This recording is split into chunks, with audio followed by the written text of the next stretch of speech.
अभी 28वां कलयुग चल रहा है, 7वें मनवंतर का, ये भी साथ में लिख देते हैं, 7वें मनवंतर का 28वां कलयुग चल रहा है। 27वें कलयुग का कैसे अंत हुआ और क्या उसमें भगवान ने कोई अवतार लिया था? क्या तब भी इस प्रकार से विज्ञान था? ये प्रश्न है। ठाकुर जी के तो अवतार होते ही रहते हैं। कहा कि 27वें कलयुग में का अंत कैसे हुआ? अब की बार कल की भगवान आएंगे जी, उसके बाद फिर सत्युग शुरू हो जाएगा। तो पिछली बार सत्युग कैसे शुरू हुआ था कलयुग के बाद?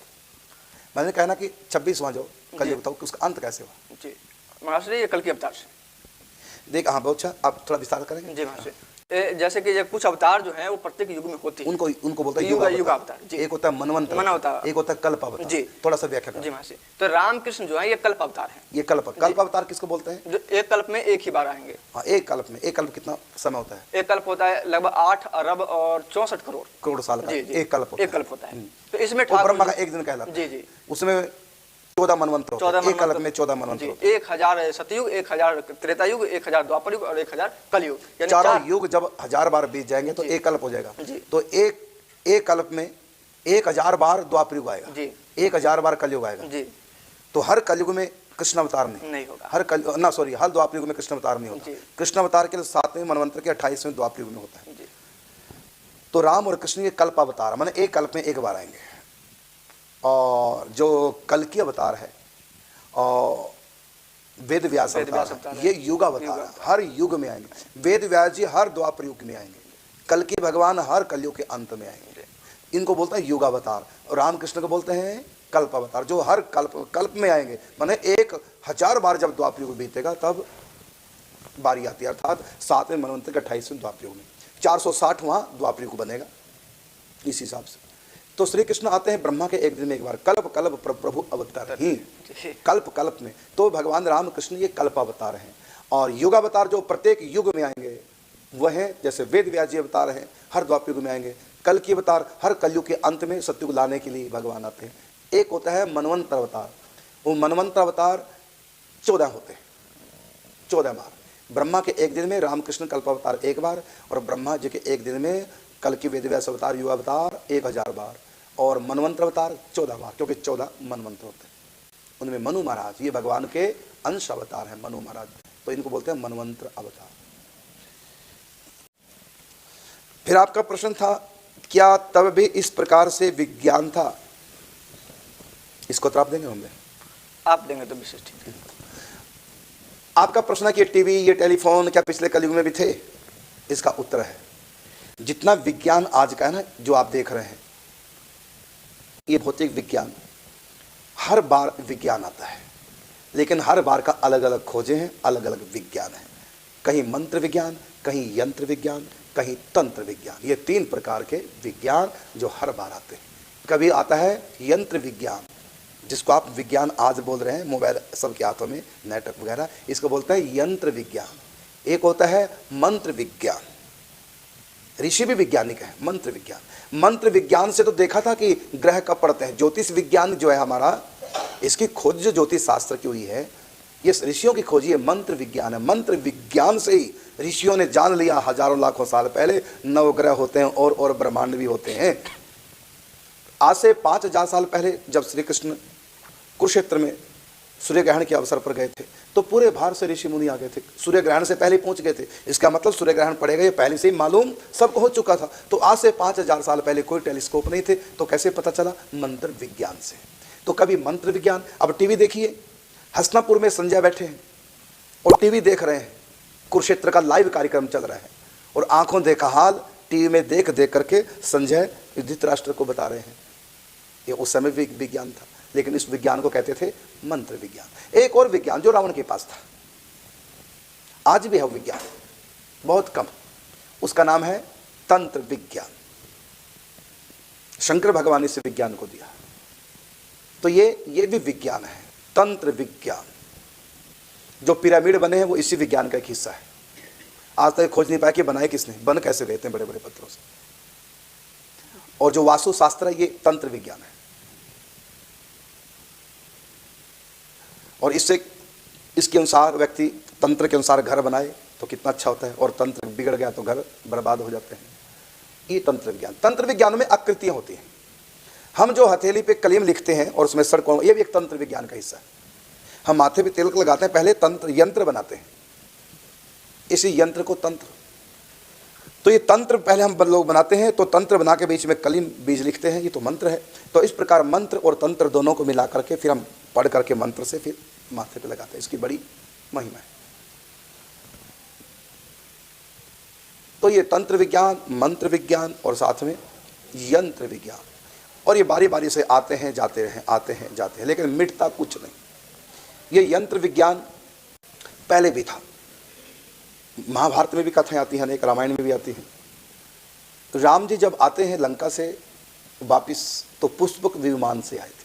वो क्या था? कि यंत्र था। पुष्पक विमान एक यंत्र था, उस समय का विज्ञान था।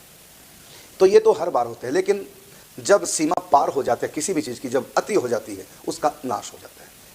जैसे पेड़ बढ़ता बढ़ता बढ़ता एक समय ऐसा भी आता है तो बढ़ना रुक जाता है, उससे आगे नहीं बढ़ पाएगा। व्यक्ति भी, छोटा बच्चा बढ़ता बढ़ता एक सीमा ऐसी आएगी, कितना भी खा पी ले उससे आगे नहीं बढ़ेगा। एक सीमा है, उसके बाद फिर बुढ़ापा शुरू हो जाता है, अंत में नाश। इसी प्रकार विज्ञान की एक सीमा है, जब विज्ञान अपनी सीमा को लांघता है और उसके बाद फिर उसका सर्वनाश हो जाता है। जैसे रावण का विनाश तंत्र की सीमा को लांघ गया था रावण। सीता जी को जो उन्होंने छुपाया था, तो वहां पर यही विद्या का प्रयोग है, तंत्र विद्या का। कोई भी सीता जी तक पहुंच नहीं सकता, हनुमान जी भी नहीं। जब हनुमान जी, संपाति ने बताया था कि सीता जी अशोक वाटिका में है, सीता जी अशोक वाटिका में, ये संपाति ने बताया गरुड़ के भाई ने, तो हनुमान जी भी तो सुन रहे थे ना, उस समय वहीं थे, हनुमान जी भी सुन रहे थे। फिर जब हनुमान जी को पता है कि अशोक वाटिका में है, तो अशोक वाटिका कमरों के अंदर होगी, मंदिर मंदिर प्रतिकर सौदा, देखे जहां तहां अग्नि योदा। तो हनुमान जी घर घर में क्यों घुस रहे? घर के अंदर वाटिका होगी क्या? बगीचा जो होगा जहां छुपाया वो तो बगीचा है, तो घर के अंदर कमरों के अंदर घुस झांक रहे हैं। जब संपाति ने बता दिया सीता जी सुंदर पर्वत पर अशोक शिखर, उस पे अशोक वन में, अशोक वृक्ष के नीचे, संपाति ने बता दिया था। लेकिन हनुमान जी घरों के अंदर घुस रहे हैं, कमरों के अंदर, आंगन में भी नहीं। वह आंगन में वैसे बगीचा होता नहीं, चलो मान लो आंगन में देख ले दूर से, तो घरों के अंदर क्यों घुसे? किस लिए? क्योंकि हनुमान जी को पता कि रावण ने जिस किले में सीता को बंद किया वो किला तांत्रिक किला था, तंत्र के भीतर, वहां कोई झांक नहीं सकता था। इसी प्रकार मय नाम के दानव ने जो इंद्रप्रस्थ बसाया था, वो भी तंत्र विद्या थी मायावी, जिसमें द्वार दीवार दिखाई दे, दीवार द्वार, जल थल दिखाई दे, थल जल, ये तंत्र विद्या थी, ये तंत्र विज्ञान था उस समय का। अभी यहां तक विज्ञान नहीं पहुंचा।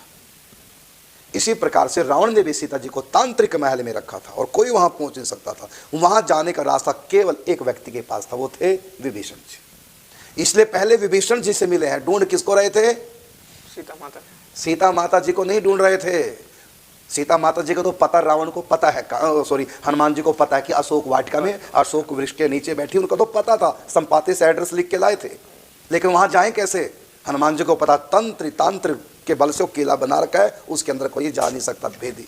तो हनुमान जी क्या ढूंढ रहे थे? उस किले की चाबी। और पता चाबी किसके पास? विभीषण के पास है। विभीषण को ढूंढ रहे थे और अंत में मिल गए विभीषण। मन में तर्क किए कपिला गाते ही समय विविता ही समय विभीषण जागा, राम नाम तब सुमरिन किना, हृदय हर्ष कपि सज्जन चिन्ह। मिल गया चाबी का। तो हम उनसे चाबी ली, पूछा कि कैसे जाना है, तो उन्होंने पूरी तरकीब बता दी कि जहां तुमको रास्ता दिखता उससे नहीं चलना, रास्ते के साइड से जहां नाला दिखाई दे रहा है पानी का, दरअसल नाला नहीं हो, रास्ता ही है, दिखता है खाली पानी। तो इस ढंग से जहां तुमको अग्नि जलती दिखाई दे तो अग्नि के अंदर से जाना, रास्ता वही है, खाली दिखती है नहीं। माया का अर्थ है जो दिखे वो होता नहीं, और जो होता है वो दिखता नहीं। संस्कृत के दो शब्दों से मिलकर माया बनी, माँ और या का मतलब है, माँ का मतलब नहीं, जो है भी नहीं भी, ये माया है। टीवी में हम जो देखते हैं माया है, जो है वो दिखता नहीं और जो दिख रहा है वो होता नहीं। तो इसी प्रकार इसको बोलते हैं माया जाल। तो रावण ने, इतना बड़ा रावण तांत्रिक था, मैंने विज्ञानी था। 3 प्रकार के विज्ञान, तंत्र विज्ञान, यंत्र विज्ञान और मंत्र विज्ञान, ये सब वैज्ञानिक है। वही काम जो तंत्र विज्ञान करता है वही मंत्र विज्ञान भी वही काम करेगा, यंत्र विज्ञान भी वही काम कर रहा है। आज टीवी में हम घर बैठे सब जगह का हाल देख रहे हैं, ये है यंत्र विज्ञान। तो ये तो द्वापर युग में भी था, बस वो मंत्र से वही काम किया। हस्तिनापुर में बैठे बैठे संजय जी लाइव कार्यक्रम देख रहे हैं टीवी में। तो ये विज्ञान सदा से थे, 3 प्रकार के विज्ञान है। और इसके बाद आगे है आध्यात्म विज्ञान। अध्यात्म विज्ञान से भी आगे, क्योंकि अध्यात्म विज्ञान की पहुंच आत्मा तक है, इससे भी आगे जो विज्ञान है वह है पराभक्ति, परम तत्व है प्रेम। सबसे बड़ा विज्ञान, सबसे ऊंचा विज्ञान।